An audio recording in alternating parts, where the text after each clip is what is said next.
നമസ്കാരം. തൃശ്ശൂർ പൂരം ക്ഷേത്രങ്ങളിലൂടെ എന്ന പരിപാടിയിലേക്ക് എല്ലാ പ്രേക്ഷകർക്കും സ്വാഗതം. തൃശ്ശൂർ പൂരത്തിൽ പങ്കാളിയായ പുരാതനമായ ഒരു ക്ഷേത്രമാണ് ചെമ്പൂക്കാവ് കാർത്യായനി ക്ഷേത്രം. ഈ ക്ഷേത്രത്തെക്കുറിച്ച് പറയുകയാണെങ്കിൽ പരശുരാമനാൽ സ്ഥാപിക്കപ്പെട്ട 108 ദുർഗാലയങ്ങളിൽ പെട്ടതാണെന്നാണ് വിശ്വാസം. അതോടൊപ്പം തന്നെ വടക്കുന്നാഥൻ്റെ 4 അതിരുകൾ കാക്കുന്ന ദേവിമാരിൽ ഒരാളാണ് ചെമ്പൂക്കാവ് ഭഗവതി.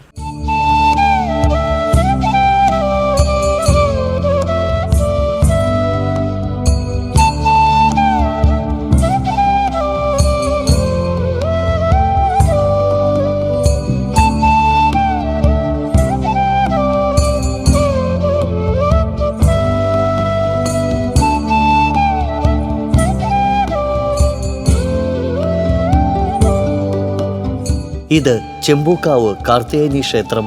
തൃശ്ശൂർ പട്ടണത്തിൽ നിന്ന് ഏകദേശം 1.5 കിലോമീറ്റർ മാറി ചെമ്പൂക്കാവ് മൃഗശാലയ്ക്ക് സമീപമാണ് ഈ ക്ഷേത്രം സ്ഥിതി ചെയ്യുന്നത്. പരശുരാമനാൽ സ്ഥാപിക്കപ്പെട്ട 108 ദുർഗാലയങ്ങളിൽപ്പെട്ടതാണ് ഈ ക്ഷേത്രം. കന്യകാരൂപത്തിലാണ് ഇവിടുത്തെ പ്രതിഷ്ഠ. പടിഞ്ഞാറോട്ട് അഭിമുഖമായാണ് ദർശനം. ചെമ്പൂക്കാവ് ക്ഷേത്രത്തിൻ്റെ പൂർവ്വകാല ചരിത്രം ലഭ്യമല്ല. പുരാതന നമ്പൂതിരി കുടുംബമായ ചെമ്പൂക്കാവ് മനക്കാരുടെ ആധിപത്യത്തിലായിരുന്നു ഈ ക്ഷേത്രമെന്ന് പറയപ്പെടുന്നു. നൂറ്റാണ്ടുകളായി ക്ഷേത്രത്തിൽ ശാന്തിവൃത്തി ചെയ്തിരുന്നത് ചെമ്പൂക്കാവ് മനയിലെ നമ്പൂതിരിമാരായിരുന്നു. പിന്നീട് ഈ ക്ഷേത്രം കൊച്ചി മഹാരാജാവായിരുന്ന ശക്തൻ തമ്പുരാൻ ഏറ്റെടുക്കുകയായിരുന്നു. കൊച്ചിൻ ദേവസ്വം ബോർഡിൻ്റെ കീഴിലാണ് ഇന്ന് ഈ ക്ഷേത്രം. അഭീഷ്ടസിദ്ധി പ്രദായിനിയാണ് ഇവിടുത്തെ ദേവി. വടക്കുന്നാഥൻ്റെ 4 അതിരുകൾ കാക്കുന്ന ദേവിമാരിൽ ഒരാളാണ് ചെമ്പൂക്കാവ് ഭഗവതി. ദേവിയെ കൂടാതെ ഗണപതി, ശാസ്താവ് എന്നീ ഉപദേവന്മാരുടെ പ്രതിഷ്ഠയുമുണ്ട്. അടുത്തിടെയായി നാഗപ്രതിഷ്ഠയും നടത്തിയിട്ടുണ്ട്. പരശുരാമൻ സൃഷ്ടിച്ച 108 ദുർഗാക്ഷേത്രങ്ങളിൽ ഏറ്റവും പ്രശസ്തമായൊരു ക്ഷേത്രമാണ് ചെമ്പൂക്കാവ് ശ്രീ കാർത്യായനി ഭഗവതി ക്ഷേത്രം. തൃശ്ശൂർ പൂരവുമായി ബന്ധപ്പെട്ട് 8 ഘടകപൂരങ്ങളിൽ പ്രധാന ക്ഷേത്രമാണ്. നമ്മുടെ കുടിയേറ്റത്തിന് ശേഷം തെക്കേ ഗോപുരം നട നെതിലക്കാവിലമ്മ തുറന്നതിന് ശേഷം തൃശ്ശൂർ പൂരത്തിൻ്റെ അന്ന് രാവിലെ തെക്കേ ഗോപുരം തുറന്ന് പുറത്തേക്ക് ഇറങ്ങുന്നത് ആദ്യം ചെമ്പൂക്കാവ് ശ്രീ കാർത്യായനി ഭഗവതിയാണ്. അതിനുശേഷമാണ് മറ്റുള്ള ഓരോ ഭഗവതിമാരും തെക്കേ ഗോപുരനട പുറത്തേക്ക് ഇറങ്ങി വരുന്നത്. കൊടിയേറ്റം എന്ന് പറയുന്നത് വൈകിട്ട് 4:30-ക്കും 5:30-ക്കും ഇടയിലാണ് കൊടിയേറ്റം നടക്കുന്നത്. ആ കൊടിയേറ്റത്തിന് ശേഷം ചെമ്പൂക്കാവ് കാർത്യായനി ക്ഷേത്രക്കുളത്തിൽ തന്നെ ഭഗവതിയുടെ ആറാട്ടുണ്ട്. തൊട്ടടുത്ത ദിവസം നമ്മൾ ചെമ്പൂക്കാവ് ശ്രീ കാർത്യായനി ഭഗവതി സഹോദരിയായിട്ടുള്ള അയ്യന്തോൾ ശ്രീ കാർത്യായനി ഭഗവതിയുടെ അടുത്തേക്ക് രാവിലെ ഒരു 7:30 മണിയാകുമ്പോഴേക്കും ഇവിടുന്ന് അങ്ങോട്ട് പോകും. കാരണം ഭഗവതിയെ സംബന്ധിച്ച് വെയിൽ കൊള്ളാൻ പാടില്ല എന്നുള്ളതാണ് ഐതിഹ്യം. അതുകൊണ്ട് വെയിൽ മൂക്കുന്നേക്കാൾ മുമ്പ് ഇവിടെയുള്ള എല്ലാ ചടങ്ങുകളും നമ്മുടെ തീരാറുണ്ട്. ഇപ്പോൾ ഈ ചൂട് കൂടിയ സമയത്ത് ഭഗവതിക്ക് പുറത്തേക്ക് പോകുന്നതിന് വേണ്ടിയിട്ടുള്ള ഓലക്കുടയൊക്കെ പുതിയതായിട്ട് ഞങ്ങൾ നിർമ്മിച്ചിട്ടുണ്ട് ക്ഷേത്ര കമ്മിറ്റി. പിന്നെ തൊട്ടടുത്ത ദിവസം എന്ന് പറഞ്ഞാൽ മുക്കാട്ടുകര മഹാവിഷ്ണു ക്ഷേത്രത്തിലേക്കാണ്. അത് പണ്ട് നിന്ന് പോയതാണ്. വീണ്ടും അത് നമ്മുടെ കഴിഞ്ഞ ഒരു പ്രശ്നം പരിഹാരത്തിൻ്റെ ഭാഗമായിട്ട് വീണ്ടും അതെല്ലാം സ്റ്റാർട്ട് ചെയ്തിട്ടുണ്ട്. പിന്നീടുള്ളത് ചെമ്പൂക്കാവ് ഭാഗങ്ങളിലുള്ള പറയെടുപ്പാണ്. അതും രാവിലെ തന്നെ പോയിട്ട് വെയിലെല്ലാം ഒരു 11:30 ആകുമ്പോഴേക്കും ക്ഷേത്രത്തിലേക്ക് തിരിച്ചെത്തുന്ന രീതിയിലാണ് എല്ലാം ക്രമീകരിച്ചിട്ടുള്ളത്. തൊട്ടടുത്ത ദിവസം എന്ന് പറയുന്നത് ഇവിടെ ചെമ്പൂക്കാവ് മനയിലേക്ക് ഉള്ള അടുത്തുള്ള ചില സ്ഥലങ്ങളിൽ ഇറക്കി പൂജയുണ്ട്. ആ ഇറക്കി പൂജയ്ക്ക് പോവും. പിന്നെ പൂരത്തിൻ്റെ അന്ന് രാവിലെ 7 മണിക്ക് ഭഗവതി മൂന്നാനപ്പുറത്ത് ശ്രീ വടക്കുന്നാഥ സന്നിധിയിലേക്ക് എഴുന്നള്ളും. പഞ്ചവാദ്യത്തിൻ്റെ അകമ്പടിയോട് കൂടിയിട്ടാണ് ഭഗവതി അങ്ങോട്ട് എഴുതുന്നുള്ളത്. അവിടെ നിന്ന് പാർമേക്കാവ് അഭിഷേകിൻ്റെ നേതൃത്വത്തിൽ വലിയൊരു പാണ്ടിമേളമാണ്. ആ പാണ്ടിമേളത്തോടു കൂടിയിട്ടാണ് ചെമ്പൂക്കാവ് ശ്രീ കാർത്യായനി ഭഗവതി തെക്കേ ഗോപുരനടയിലേക്ക് ഇറങ്ങുന്നത്. തെക്കേ ഗോപുരനടയിൽ ഇറങ്ങി പാണ്ടിമേളം കലാശിച്ചതിന് ശേഷം ഒരാനപ്പുറത്ത് ഭഗവതി വീണ്ടും തെക്കേ ഗോപുരം വഴി തന്നെ അകത്തേക്ക് കടന്ന് ശ്രീ വടക്കുന്നാഥനെ പ്രദക്ഷിണം വെച്ച് കിഴക്കേ ഗോപുരം വഴി തിരിച്ചിറങ്ങി ചെമ്പൂക്കാവ് ശ്രീ കാർത്യായനി ഭഗവതി ക്ഷേത്രത്തിലേക്ക് തിരികെ എത്തും. അതുപോലെ തന്നെ രാത്രി 7:30-ക്ക് ശ്രീ ചെമ്പൂക്കാവ് ശ്രീ കാർത്യായനി ഭഗവതി പഞ്ചവാദ്യത്തിൻ്റെ അകമ്പടിയോടുകൂടി മൂന്നാനയോടുകൂടി മ്യൂസിയം റോഡ് വഴി പാർമേക്കാവിൻ്റെ മുന്നിൽ വന്ന് ശ്രീ വടക്കുന്നാഥൻ ക്ഷേത്രത്തിനകത്ത് പ്രവേശിച്ച് ശ്രീമൂലസ്ഥാനത്താണ് പഞ്ചവാദ്യം സമാപിക്കുക. അങ്ങനെ പഞ്ചവാദ്യം സമാപിച്ചതിന് ശേഷം നായ്ക്കനാല് വഴി ഭഗവതി വീണ്ടും ക്ഷേത്രത്തിലേക്ക് തിരിച്ചെഴുന്നള്ളും. തൊട്ടടുത്ത ദിവസം കുടിയിറക്കത്തിൻ്റെ അന്ന് ഇതേപോലെ തന്നെയാണ് വൈകിട്ട് ഒരു 5 മണിയോടുകൂടി ഭഗവതി ആറാട്ടിനായിട്ട് ക്ഷേത്രകുളത്തിൽ ആറാടും. തിരിച്ച് പാർമേക്കാവ് അഭിഷേകിൻ്റെ നേതൃത്വത്തിൽ വലിയൊരു പാണ്ടിമേളമാണ്. ആ പാണ്ടിമേളം കലാശിച്ചതിന് ശേഷം ഭഗവതി ഉള്ളിലേക്ക് കടന്ന് നാട്ടുകാരെല്ലാവരും ചേർന്നിട്ടാണ് കൊടിയിറക്കുക. ഇതാണ് ഞങ്ങളുടെ പൂരവുമായി ബന്ധപ്പെട്ടുള്ള ചടങ്ങുകൾ.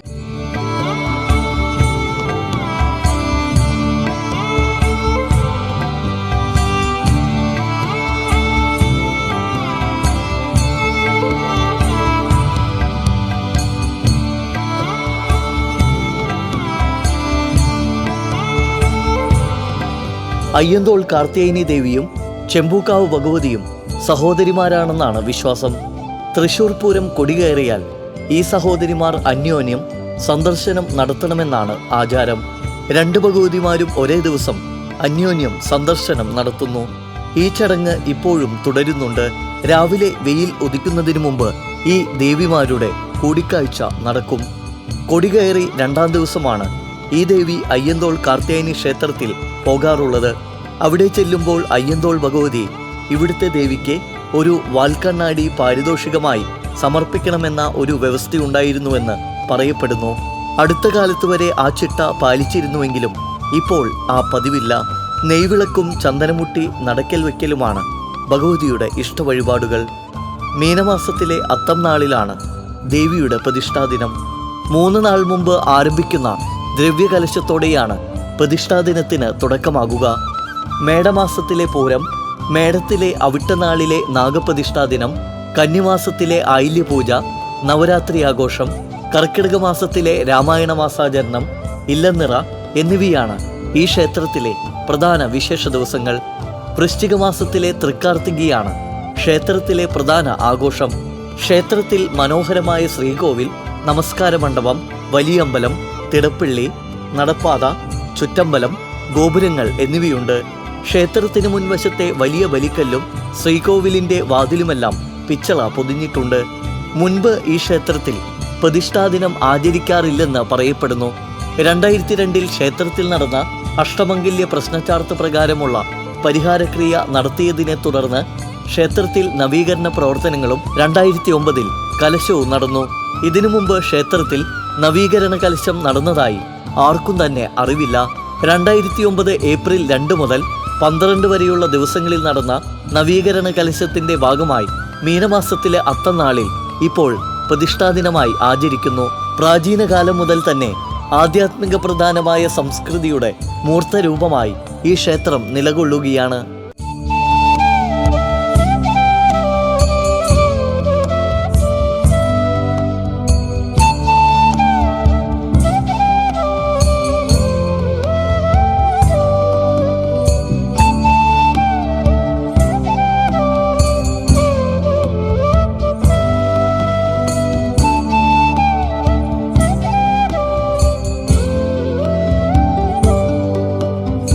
കണിമംഗലം ശാസ്താവിനെ പോലെ തന്നെ ചെമ്പൂക്കാവ് ഭഗവതിയും വെയിൽ ഇഷ്ടപ്പെടാത്തതുകൊണ്ട് തന്നെ ഈ ദേവിയുടെ പൂരം വെയിൽ മൂക്കുന്നതിന് മുമ്പ് നടത്താറുണ്ട്. വെയിൽ മൂത്താൽ ഭഗവതിക്ക് തലവേദന ഉണ്ടാകുമെന്ന് പറയപ്പെടുന്നു. പൂരത്തിന് 7 നാൾ മുമ്പ് ക്ഷേത്രത്തിൽ കൊടിയേറും. സ്ഥലശുദ്ധി വരുത്തിയ ശേഷം സന്ധ്യയ്ക്ക് 5:30 കൊടിയേറ്റം. തുടർന്ന് ശീവേലി, ആറാട്ട് എന്നിവ നടക്കും. കൊടികയറി 7 ദിവസവും രാവിലെ ക്ഷേത്രക്കുളത്തിൽ ആറാട്ട്, ശ്രീഭൂതബലി, ഹവിസ് എന്നിവ പതിവുണ്ട്. പൂരം കൊടിയേറി 2-ാം ദിവസം രാവിലെ 9:30 അയ്യന്തോൾ കാർത്തികേയനി ക്ഷേത്രത്തിലേക്ക് ഭഗവതി എഴുന്നള്ളും. അവിടെ ഇറക്കി പൂജയ്ക്ക് ശേഷം തിരിച്ച് ക്ഷേത്രത്തിലേക്ക് തന്നെ മടങ്ങും. അന്ന് വൈകിട്ട് അയ്യന്തോൾ ഭഗവതി ചെമ്പൂക്കാവ് ക്ഷേത്രത്തിലേക്ക് എഴുന്നള്ളി എത്താറുണ്ട്. ജ്യേഷ്ഠ സഹോദരിയായ അയ്യന്തോൾ ഭഗവതി ചെമ്പൂക്കാവ് ക്ഷേത്രത്തിൽ നിന്ന് ഒരു ചന്ദനമുട്ടി എടുത്തു കൊണ്ടുപോകുന്നതിന് പകരമായി ചെമ്പൂക്കാവ് ഭഗവതി അയ്യന്തോളിൽ നിന്ന് ഒരു കിണ്ണം എടുത്തുകൊണ്ടുവരുന്നു എന്നാണ് ഭക്തജന വിശ്വാസം. 3-ാം ദിവസം മുക്കാട്ടുകര മഹാവിഷ്ണു ക്ഷേത്രത്തിലാണ് ഇറക്കി പൂജ. 2012 ഈ ചടങ്ങ് പുനരാരംഭിച്ചത്. ആദ്യകാലത്ത് മുക്കാട്ടുകര മഹാവിഷ്ണു ക്ഷേത്രത്തിലേക്ക് ദേവി എഴുന്നള്ളാറുണ്ടായിരുന്നുവെങ്കിലും ഈ ചടങ്ങ് വർഷങ്ങളായി മുടങ്ങിക്കിടക്കുകയായിരുന്നു. അഷ്ടമംഗല്യ പ്രശ്നത്തിൽ ഇത് തെളിഞ്ഞതിനെ തുടർന്ന് കമ്മിറ്റിക്കാർ ഈ ചടങ്ങ് പുനരാരംഭിക്കുകയായിരുന്നു. 4-ാം ദിവസം ചെമ്പൂക്കാവ് കുണ്ടുവാറ, മ്യൂസിയം, ക്രോസ് ലൈൻ എന്നിവിടങ്ങളിൽ പറയെടുപ്പിനായി ദേവി പുറപ്പെടും. 6-ാം ദിവസം മുല്ലനേഴി മന, ചെമ്പൂക്കാവ് മന എന്നിവിടങ്ങളിൽ ഇറക്കി പൂജയും പറയെടുപ്പും നടക്കും. കേരളത്തിൻ്റെ സാംസ്കാരിക തലസ്ഥാനമായ തൃശ്ശൂർ ക്ഷേത്ര നഗരി എന്നാണ് അറിയപ്പെടുന്നത്. അവിടുത്തെ തിരുവക്കുറിയായിട്ടാണ് വടക്കുന്നാഥൻ ക്ഷേത്രം സ്ഥിതി ചെയ്യുന്നു. ആ വടക്കുന്നാഥൻ ക്ഷേത്രത്തിൽ നിന്ന് 1.5 കിലോമീറ്റർ കിഴക്ക് വടക്ക് മാറി ആണ് പ്രകൃതി സുന്ദരമായ ഒരു ദേശമാണ് ചെമ്പുക്കാവ്. അവിടെയാണ് പരശുരാമനാൽ പ്രതിഷ്ഠിക്കപ്പെട്ട 108 ദുർഗാലയങ്ങൾ ചെമ്പുക്കാവ് ഭഗവതി വിരാജിക്കുന്നത്. 108 ദുർഗാലയങ്ങളിൽ വളരെ പ്രധാനപ്പെട്ട ഒന്നാണ് ചെമ്പുക്കാവ് ഭഗവതി. ഈ ചെമ്പുക്കാവ് ഭഗവതി ഇവിടെ പടിഞ്ഞാറോട്ട് തിരിഞ്ഞാണ് ഇരിക്കുന്നത്. തൊട്ടടുത്ത് തന്നെ ഗണപതി, അത് വേർതിരിച്ചല്ല, ഒക്കത്ത് ഗണപതി എന്ന് പറയാം. അങ്ങനെ അകത്ത് പ്രതിഷ്ഠയുണ്ട്. നാലമ്പലത്തിൽ പുറത്ത് വന്നു കഴിഞ്ഞാൽ ശാസ്താവിൻ്റെ പ്രതിഷ്ഠയുണ്ട്, നാഗങ്ങളുടെ പ്രതിഷ്ഠയുണ്ട്. ഇതൊക്കെയാണ് ഇവിടുത്തെ പ്രതിഷ്ഠകൾ. ഇവിടുത്തെ പ്രധാനപ്പെട്ട ഉത്സവം എന്ന് പറഞ്ഞ് പ്രധാനം വൃശ്ചിക മാസത്തിലെ കാർത്തികയാണ് ഇവിടെ ആഘോഷിക്കുന്നത്. പിന്നെ മേടമാസത്തിൽ അത്തം നാളിൽ പ്രതിഷ്ഠാദിനം ആചരിക്കുന്നു. നാഗരാജാവിൻ്റെ പ്രതിഷ്ഠയായിട്ട് മേടമാസത്തിൽ അവിട്ടം നക്ഷത്രത്തിലുണ്ട്. പിന്നെ തൃശ്ശൂർ പൂരത്തിൻ്റെ ഭാഗമായിട്ട് മേടമാസത്തിൽ പൂരം കൊടിയേറി ആഘോഷിക്കുന്നു. പിന്നെ ഇവിടെ നവരാത്രി ആഘോഷമുണ്ട്. പിന്നെ കർക്കിടക മാസത്തിൽ രാമായണ മാസം ആചരിക്കുന്നു. ഇങ്ങനെ എല്ലാ ആചാരണവും ഇവിടെ നടത്തുന്നുണ്ട്. ഈ ക്ഷേത്രം ഇവിടെ ഒരു നമ്പൂതിരി കുടുംബങ്ങളുടെ വകയായിരുന്നു എന്നാണ് പറയുന്നത്. അത് പിന്നീട് കൊച്ചി രാജാവ് അത് ഏറ്റെടുത്തു. അതിനുശേഷം പിന്നീട് ഇപ്പോൾ കൊച്ചിൻ ദേവസ്വം ബോർഡിൻ്റെ കീഴിലായി. ഇപ്പോൾ ഈ ക്ഷേത്രം ഇപ്പോൾ കൊച്ചിൻ ദേവസ്വം ബോർഡാണ് നടത്തിയിരുന്നത്. ഇപ്പോൾ ഇവിടെ ഒരു ഉപദേശ സമിതി നിലവിലുണ്ട്. ഇപ്പോൾ കമ്മിറ്റിയുടെ പ്രസിഡന്റ് ആണ് ഞാൻ സി നാരായണൻ നമ്പൂതിരി, സെക്രട്ടറിയാണ് കെ മഹേഷ്. ഈ ഞങ്ങൾ വന്നതിന് ശേഷം ഇവിടെ പല ആചാരങ്ങളും വീണ്ടും ശരിയാക്കി വരുന്നുണ്ട്. പ്രശ്നങ്ങൾ പല ഇതും നേരിടാനായിട്ട് താമ്പൂല പ്രശ്നം വെച്ചു. അതിന് പരിഹാര കർമ്മങ്ങളൊക്കെ ചെയ്ത് ദേവിയുടെ ശക്തി വർദ്ധിപ്പിക്കുന്ന നടപടികളായിട്ടാണ് ഞങ്ങളുടെ കമ്മിറ്റി തുടരുന്നത്. ഇപ്പോൾ ഇനി അതുമാതിരി ഭക്തജനങ്ങളെ കൂടുതൽ ക്ഷേത്രത്തിലേക്ക് ആകർഷിക്കാനായിട്ട് പല പരിപാടികളും കമ്മിറ്റി ആസൂത്രണം ചെയ്യുന്നുണ്ട്. ദേവിയുടെ ശക്തി വർദ്ധിപ്പിക്കണം എന്നുള്ളതാണ് എല്ലാവരുടെയും ആവശ്യം. അതിനുവേണ്ടി ഞങ്ങൾ നിലകൊള്ളും. തൃശ്ശൂർ പൂരത്തിന് അന്ന് രാവിലെ 4 മണിക്ക് ക്ഷേത്രക്കുളത്തിൽ ആറാടും. അന്ന് ആനയില്ലാതെയാണ് പോയി ആറാടിയിട്ട് വരിക. ഇവിടെ കഴിഞ്ഞ ക്ഷേത്രത്തിൽ ശ്രീഭൂതബലിയും മറ്റ് ചടങ്ങുമൊക്കെ കഴിച്ച് 6 മണിക്ക് തന്നെ സാധാരണ 9:30 പൂജ കഴിച്ചിട്ട് വേണം ഭഗവതിക്ക് പോകാം. അപ്പോൾ 6:30 ആകുമ്പോഴേക്കും എല്ലാ പൂജയും കഴിച്ച് ഭഗവതി റെഡിയായി നിന്നാൽ പാണി കുട്ടി കഴിഞ്ഞാൽ ഭഗവതിയെ എഴുന്നള്ളിക്കും. അപ്പോൾ ധാരാളം ആൾക്കാർ കൊടിക്കൽ പറ വയ്ക്കാനുണ്ടാവും. കൊടിക്കൽ പറ എന്ന് പറഞ്ഞിട്ട് വളരെ അത് ഉത്സവം കൊടിയേറി അന്ന് തൊട്ട് പ്രധാനമാണ്. പക്ഷേ ആൾക്കാർക്കുണ്ടല്ലോ വിശ്വാസം എന്താ വെച്ചാൽ ആനപ്പോൾ എഴുന്നള്ളിച്ച നേരത്തെ മാത്രമേ ആൾക്കാർക്ക് പറ നടക്കാൻ താല്പര്യം. അതാണ് കൂടുതൽ. അപ്പോൾ അതിൽ കൂടുതൽ സമയം എടുക്കും. ഭഗവതിയെ പുറത്തേക്ക് എഴുന്നള്ളിക്കണം. ഭഗവതിയെ പുറത്തേക്ക് എഴുന്നള്ളിച്ച് കഴിഞ്ഞാൽ അവിടെ ആലിൻ്റെ ചുവട്ടിൽ നിന്നാണ് അത് 3 ആനപ്പുറത്ത് പഞ്ചവാദ്യം തുടങ്ങും. അതൊരു മണിക്കൂർ അവിടെ പഞ്ചവാദ്യം കൂട്ടി തീർന്ന് ഇവിടെ വന്ന് ചെമ്പുക്കാവ് റോഡിലൂടെ പ്രദക്ഷിണം വെച്ച് അപ്പോൾ വഴിയിൽ നിങ്ങളെ എല്ലാ വീട്ടുകാരും പറ വെച്ച് സ്വീകരിക്കും. അങ്ങനെ പോയി ബാലഭവൻ്റെ അവിടെ എത്തി. ബാലഭവൻ്റെ അവിടെ നിന്ന് ടൗൺ ഹാൾ റോഡ് വഴി പാർമേക്കാവിൻ്റെ അവിടെ എത്തും. മിതിരപ്പള്ളി കഴിഞ്ഞ് കയറുമ്പോഴേക്കും ആൾക്കാർ സൈഡിലൊക്കെ ധാരാളം ആൾക്കാരുണ്ടാവും. പാർമേക്കാവിൻ്റെ അവിടെ എത്തിക്കഴിഞ്ഞാലാണ് നല്ല ഒരു ജനസമൂഹം ഉണ്ടാവും. അപ്പോഴാണ് ഈ വാദ്യക്കാർക്കും വളരെ സന്തോഷമുള്ളത്. വേറൊരു പ്രത്യേകത എന്താ വെച്ചാൽ ഈ സമയത്ത് പനേക്കമ്പള്ളി അവിടെ നിന്ന് ശാസ്താവ് കോളേജ് റോഡ് കൂടെ വന്നിട്ട് ഇങ്ങോട്ട് തിരിഞ്ഞ് നിൽക്കും. അപ്പോൾ 2 പൂരങ്ങളും 3 ആനപ്പുറത്ത് 2 സൈഡിൽ നിന്നും നിന്നിട്ട് പാർമേക്കാവ് ഭഗവതിയുടെ ഇതിൽ 2 ആൾക്കാർ ചെമ്പുക്കാവ് ഭഗവതി ഇവിടെ വന്ന് നിൽക്കും, പനേക്കമ്പള്ളി ശാസ്താവ് നിൽക്കും. അപ്പോൾ അതൊരു കൂടിക്കാഴ്ച മാതിരിയാണത്. അത് കഴിഞ്ഞ് ആ കൂടിക്കാഴ്ച കഴിഞ്ഞ് കഴിഞ്ഞാൽ ചെമ്പുക്കാവ് ഭഗവതി അകത്തേക്ക് ആദ്യം കയറണം. അതിൻ്റെ ഞങ്ങൾ ചെമ്പുക്കാവ് ഭഗവതി പാർമേക്കാവിൻ്റെ അവിടെ നിന്ന് നേരെ കിഴക്കേ ഗോപുരം കടന്ന് അകത്ത് കടന്ന് തെക്കേ ഗോപുരത്തിൻ്റെ അവിടെ ചെന്ന് നിന്ന് 3 പാദം നിൽക്കും. അവിടെ വെച്ച് പഞ്ചവാദ്യം അവസാനിക്കും. പഞ്ചവാദ്യം അവസാനിച്ചു കഴിഞ്ഞാൽ ഗംഭീരമായിട്ടുള്ള മേളം തുടങ്ങും. ആ മേളത്തോടു കൂടി തെക്കോട്ട് ഇറങ്ങും. തെക്കോട്ട് ഇറങ്ങി താഴെ വരെ എത്തിക്കഴിഞ്ഞാൽ 10:30 ആകുമ്പോൾ അവിടെ മേളം അവസാനിപ്പിച്ച് ഭഗവതി ഒരാനപ്പുറത്ത് തിരിച്ചു വരും. അത് തിരിച്ച് വന്ന് പ്രദക്ഷിണം വയ്ക്കുന്ന അമ്പലങ്ങൾ വേറെയില്ല. അപ്പം നമ്മൾ തെക്കേ ഗോപുരം വഴി ഇറങ്ങി തെക്കേ ഗോപുരം വഴി തിരികെ വന്ന് വടക്കുന്നാഥന് ചുറ്റി പ്രദക്ഷിണം വെച്ച് വീണ്ടും കിഴക്കേ ഗോപുരം വഴി ഇറങ്ങി ചെമ്പുക്കാവിലേക്ക് തിരിച്ചെത്തും. അങ്ങനെയാണ് ചെമ്പുക്കാവ് ഭഗവതിയുടെ. രാത്രി ഇതേമാതിരി ആവർത്തിക്കും. പൂരം രാത്രി വടക്കുന്നാഥനിൽ പ്രവേശിക്കുന്ന രണ്ട് പൂരങ്ങളേ ഉള്ളൂ. ഒന്ന് ചെമ്പുക്കാവ് ഭഗവതിയും ഒന്ന് പനയക്കമ്പള്ളി ശാസ്താവും. രണ്ടുപേരും കിഴക്കേ ഗോപുരം കടന്നിട്ടാണ് വരുന്നത്. രണ്ടുപേരും കിഴക്കേ ഗോപുരം. അതാണ് തൃശ്ശൂർ പൂരത്തിൻ്റെ ചെമ്പുക്കാവിൻ്റെ പ്രത്യേകത.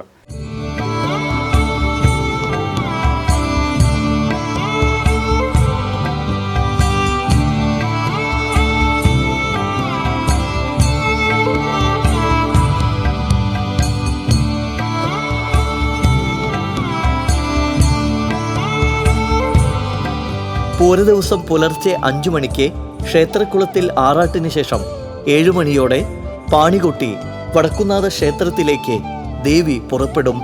ക്ഷേത്രത്തിൽ നിന്നും 3 ആനകളുടെയും പഞ്ചവാദ്യത്തിൻ്റെയും നാദസ്വരത്തിൻ്റെയും അകമ്പടിയോടെയാണ് എഴുന്നള്ളത്ത്. ചെമ്പൂക്കാവ് റോഡിലൂടെ ജവഹർ ബാലഭവൻ വഴി പാറമേക്കാവ് ക്ഷേത്രത്തിന് മുന്നിലെത്തും. അവിടെ നിന്ന് പടിഞ്ഞാറോട്ട് തിരിഞ്ഞ് കിഴക്കേ ഗോപുരം വഴി അകത്ത് പ്രവേശിക്കും. പോകുന്ന വഴികളിലെല്ലാം നിറവറകൾ വെച്ചും നിലവിളക്കുകൾ കത്തിച്ചുവെച്ചും ഭക്തർ ദേവിയെ സ്വീകരിക്കും. കിഴക്കേ ഗോപുരം വഴി അകത്തേക്ക് പ്രവേശിക്കുന്ന പൂരം തെക്കേ ഗോപുര നടയിലെത്തിയാൽ പിന്നെ പഞ്ചവാദ്യം അവസാനിപ്പിക്കും. തുടർന്ന് നടപ്പാണ്ടിയുടെ അകമ്പടിയോടെ തെക്കേ ഗോപുര നടയിലൂടെ ദേവി പുറത്തിറങ്ങും. ഈ എഴുന്നള്ളിപ്പ് സ്വരാജ് റൗണ്ട് വരെ പോയ ശേഷം തിരിച്ച് തെക്കേ ഗോപുര നട വഴി ക്ഷേത്രത്തിലേക്ക് തന്നെ പ്രവേശിക്കും.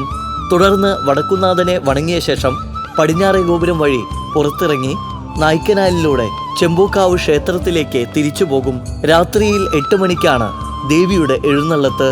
3 ആനകളുടെയും പഞ്ചവാദ്യത്തിൻ്റെയും നാദസ്വരത്തിൻ്റെയും അകമ്പടിയോടെയുള്ള രാത്രിപൂരം പോകുന്നത് മറ്റൊരു വഴിയിലൂടെയാണ്. മൃഗശാല വഴിയാണ് ഭഗവതിയുടെ എഴുന്നള്ളത്ത്.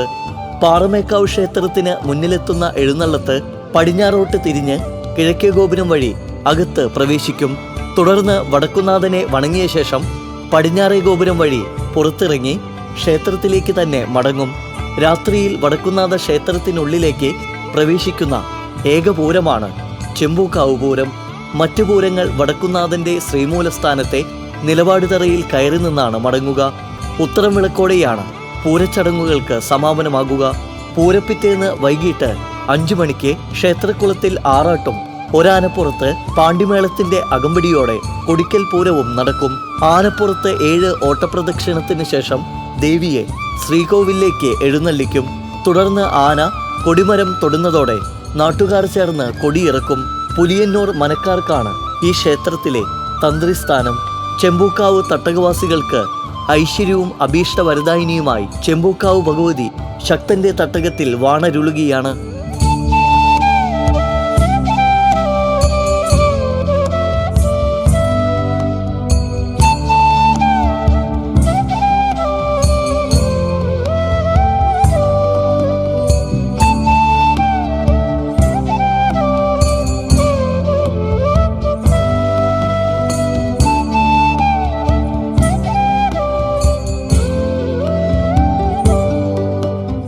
കണിമംഗലം ശാസ്താവിനെ പോലെ തന്നെ ചെമ്പൂക്കാവ് ഭഗവതിക്കും വെയിലും മഞ്ഞും ഏൽക്കരുതെന്നാണ് വിശ്വാസം. അതുകൊണ്ട് തന്നെ രാവിലെ വെയിൽ ആരംഭിക്കുന്നതിന് മുമ്പും രാത്രിയിൽ മഞ്ഞ് ആരംഭിക്കുന്നതിന് മുമ്പും ചെമ്പൂക്കാവ് ഭഗവതിയുടെ പൂരം നടക്കാറുണ്ട്. മറ്റ് ഘടകപൂരങ്ങൾ വടക്കുന്നാഥനിലേക്ക് ഒരാനപ്പുറത്ത് എഴുന്നള്ളിയെത്തുകയും വടക്കുന്നാഥ ക്ഷേത്ര മൈതാനത്തെത്തിയാൽ പിന്നീട് ആനകൾ വർദ്ധിക്കുകയും ചെയ്യും. എന്നാൽ ചെമ്പൂക്കാവ് ഭഗവതിയുടെ എഴുന്നള്ളത്ത് ക്ഷേത്രത്തിൽ നിന്ന് തന്നെ 3 ആനകളുടെ അകമ്പടിയോടെയാണ്. അത് ഏറെ പ്രൗഢഗംഭീരം തന്നെയാണ്. വടക്കുന്നാഥൻ്റെ 4 അതിരുകൾ കാക്കുന്ന ദേവിമാരിൽ ഒരാളാണ് ചെമ്പൂക്കാവ് ഭഗവതി. കന്യകാരൂപത്തിലാണ് ഇവിടുത്തെ പ്രതിഷ്ഠ. പരശുരാമനാൽ സ്ഥാപിക്കപ്പെട്ട 108 ദുർഗാലയങ്ങളിൽപ്പെട്ട ചെമ്പൂക്കാവ് കാർത്യായനി ക്ഷേത്രം പഴമയുടെ പ്രൗഢിയോടെ നിലകൊള്ളുകയാണ്. ഇതോടെ തൃശ്ശൂർ പൂരം ക്ഷേത്രങ്ങളിലൂടെ എന്ന പരിപാടി ഇവിടെ സമാപിക്കുന്നു. നന്ദി, നമസ്കാരം.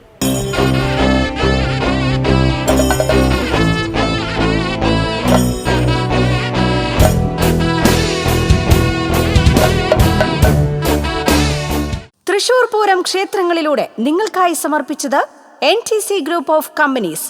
ഇത് വെറും വിശ്വാസമല്ല, ഉറപ്പാണ്. Doctor Rani Menon Maxivision eye hospitals. കാത്തുകൊള്ളാം കണ്ണിലെ കൃഷ്ണമണി പോലെ. Co sponsored by Johns Honda, cars, scooters and bikes, Thrissur. നിങ്ങളുടെ വാഹന സ്വപ്നങ്ങൾ യാഥാർത്ഥ്യമാക്കും.